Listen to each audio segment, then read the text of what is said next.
नमस्कार आप लोगों का स्वागत है मेरे इसी यूट्यूब चैनल पे। और आज मैं आप लोगों के सामने ऐसे एक विद्यार्थी का इंटरव्यू लेके आया हूँ जो इस बार उन्होंने अपने पहले प्रयास में नेट क्वालिफाई किया और अपने खुद के मेहनत से उन्होंने ये क्वालिफाई किया। तो मैं डिटेल में बताऊँगा कि इनकी क्या रणनीति थी, इन्होंने कैसे तैयारी की और किस प्रकार से इन्होंने मतलब पूरा एग्ज़ाम में मतलब किन किन परेशानियों का सामना किया और कैसे इन्होंने अपना एग्ज़ाम निकाला। और जो हमारे सहयोग कर रहे हैं कैमरा के पीछे वो है श्री प्रकाश मिश्रा। तो हम लोग इंटरव्यू शुरू करते हैं। सबसे पहले आपको बहुत बहुत शुभकामनाएं कि आपने अपने पहले प्रयास में नेट क्वालिफाई किया। Thank you so much agri वाले भैया, आपने मुझे अपने चैनल पे आमंत्रित किया, मुझे बहुत अच्छा लगा और काफ़ी अच्छा लग रहा है यहाँ पे आके। सबसे पहले first of all I would like to introduce myself. I am Rajat Kumar Pathak, student of Deen Dayal Upadhyay Gorakhpur university horticulture department, and I have given my NET exam in vegetable science. तो आपकी कंप्लीट हो गई है? जी अभी कंप्लीट नहीं हुई है, हम अपना थीसिस ऑलमोस्ट कंप्लीट हो गया है, उसको सबमिट करना है और कुछ दिन में हमारा थीसिस कंप्लीट हो जाएगा तो डिग्री मिल जाएगी। वेजिटेबल साइंस आपने दिया था? जी हाँ, वेजिटेबल साइंस। तो मतलब जो तैयारी थी आपकी वो कब से शुरू की आपने?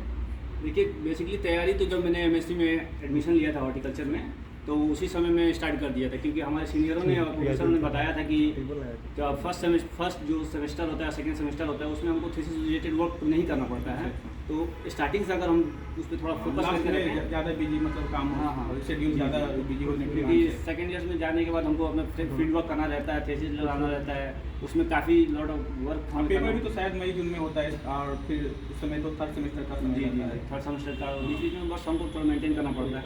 तो फर्स्ट सेमेस्टर में आप डिसाइड कर लीजिए कि कौन सा सब्जेक्ट आपको एग्जाम देना, नेट एग्जाम देना है। जैसे हॉर्टिकल्चर में fruit science, vegetable science, floriculture and landscaping and ornamental gardening आता है। आप खास आपका जो हॉर्टिकल्चर में वेजिटेबल साइंस से पढ़ रहे थे या फिर आपका हॉर्टिकल्चर ऑल था? नहीं, हॉर्टिकल्चर ऑल था हमारा। तो हमने fruit science, vegetable science, flower, landscaping सभी पढ़ा है, लेकिन उसमें मेरे को पर्टिकुलर इंटरेस्ट वेजिटेबल में था, तो वेजिटेबल पे हमने ज़्यादा फोकस किया। इंटरेस्ट था आपका या फिर उसका स्कोप भी ज़्यादा अच्छा है या मतलब कुछ बीइंग हॉर्टिकल्चर में प्रॉब्लम ये है कि फ्रूट साइंस में अगर हम प्राइवेट जॉब करना चाहते हैं तो पोस्ट हार्वेस्टिंग में जाना पड़ेगा हमको। लेकिन वेजिटेबल सीड में जा सकते हैं। तो एज ए बॉय थोड़ा स्कोप ज़्यादा हमको लगता है, मतलब बाकी सबका अपना अपना इंटरेस्ट होता है।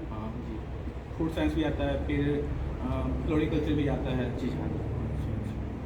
तो आप जो तैयारी था आपको किसी ने पहले मार्गदर्शन किया या फिर आपने मतलब पहले ही सोच कर रखा था ऐसा कि मतलब मुझे तैयारी करनी है इस समय से ही, या पहले से मतलब आप सीनियर के संपर्क में थे, उन्होंने बताया था कि तैयारी आपसे शुरू कर दो या तैयारी करने के लिए ये चीज़ जरूरी है?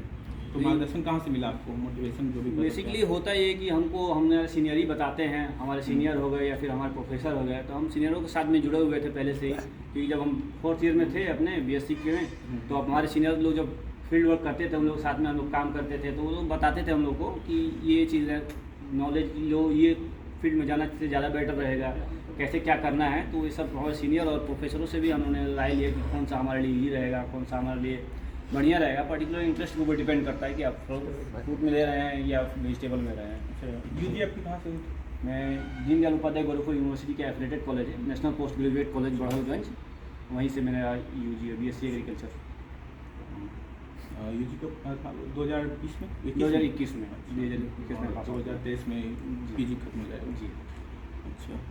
और अगर कोई भी स्टूडेंट तैयारी करना चाहता है तो तैयारी करने का समय जो उचित समय रहेगा वो फर्स्ट सेमेस्टर ही रहेगा? उचित समय कोई मतलब अगर आपको नेट निकालना है पर्टिकुलरली, अगर आप बहुत ज़्यादा सीरियस हैं तो 3 महीने की पढ़ाई में, 3 से 4 महीने की पढ़ाई में निकाल सकते हैं। लेकिन अगर वो बंदा जो बच्चा स्टूडेंट जो पूरा अच्छे से पढ़ाई कर रहा है, मतलब first semester, second semester, third semester, fourth semester, उसमें एमएससी के सिलेबस में रेगुलरली पर्टिकुलरली थोड़ा ध्यान देकर पढ़ रहा है तो उसके लिए बहुत ज़्यादा टफ नहीं होगा नेट निकालना। अच्छा है।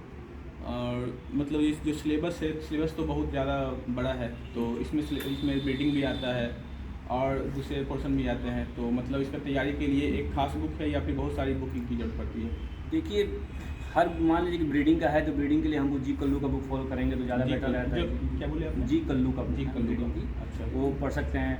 और स्टार्टिंग अगर आपको मान लीजिए कि थोड़ा भी हॉर्टिकल्चर नहीं आता है तो instant of horticulture S N Gupta का जो बुक है उससे आप स्टार्टिंग कर सकते हैं। उसमें बहुत माइनर दिया हुआ है, उसको मेनली जो JRF के एग्जाम स्टूडेंट्स देते हैं यूजी वाले, वो उसको पढ़ते हैं। लेकिन अगर आपके पास नॉलेज नहीं है तो उसको प्रेफर कर सकते हैं। फिर compiled of vegetable science, compiled of vegetable science जो है के मधुसूदन रेड्डी की जो बुक है, अच्छा। उसको काफ़ी अच्छे से मतलब कि 20-30 बुक को सारे बुक को मिल लेगा, उसको कंपाइल्ड किया गया है। तो उसको आप प्रेफर कर सकते हैं। मैंने पढ़ा तो मुझे ज़्यादा अच्छा लगा वो बुक। और वो उसका मेन ऑब्जेक्टिव की बुक है ना?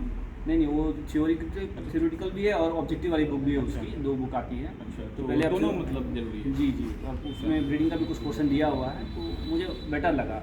और आप ग्लॉस्टर्स ऑफ हॉर्टिकल्चर भी अगर आप पढ़ते हैं तो ज़्यादा बुक है, मतलब कि पेपर में मतलब सब जो क्वेश्चन होता है, सब सारे जो भी पोर्शन होते हैं सबसे बैलेंस में होता है या फिर किसी खास से ज़्यादा होता है? मेनली देखिए फोकस किया जाता है कि वेजिटेबल, सब उसकी मैंने वेजिटेबल का पेपर दिया है, तो वेजिटेबल में फोकस किया जाता है न्यूली रिलीज वैराइटीज़ कौन कौन सी हैं, कौन कौन सा मार्केट में नई वैराइटीज़ आ रही हैं, प्लस उसके ब्रीडिंग रिलेटेड जो भी है, जैसे कि कौन सा वैरायटी कहाँ से डेवलप हुआ है। ब्रीडिंग से ज़्यादा क्वेश्चन होता है? ब्रीडिंग से कुछ ज़्यादा क्वेश्चन होते हैं, प्लस बहुत ज़्यादा टफ नहीं होता है। और प्लस न्यूली रिलीज वैराइटीज़ हो गए, हाइब्रिड्स हो गए उसके, और स्पेसिफिक कैरेक्टर्स, मतलब कोई सॉल्ट रेजिस्टेंट है, कौन हीट रेजिस्टेंट है, ये सब वैराइटीज़ के ऊपर हमको थोड़ा ब्रीडिंग पे मतलब फोकस ज़्यादा करना होगा, ऑब्जेक्टिव उसके होंगे। ब्रीडिंग पे फोकस करना Medium size पड़ेगा। related जो breeding जी होगा। जी, उसका pollination type pollination plus isolation distance वगैरह, ये सबसे क्वेश्चन पूछते हैं। और प्रीवियस ईयर क्वेश्चन का कितना इम्पोर्टेंस? प्रीवियस ईयर क्वेश्चन बहुत ज़्यादा इंपॉर्टेंट रखता है, क्योंकि हमको पढ़ना चाहिए, उससे हमको आइडिया मिल जाता है कि किस लेवल के क्वेश्चन पूछ रहे हैं, हमको किस तरह से तैयारी करना है। अगर हमको पता ही नहीं कि हमको क्या तैयारी करना है, कैसे तैयारी करना है,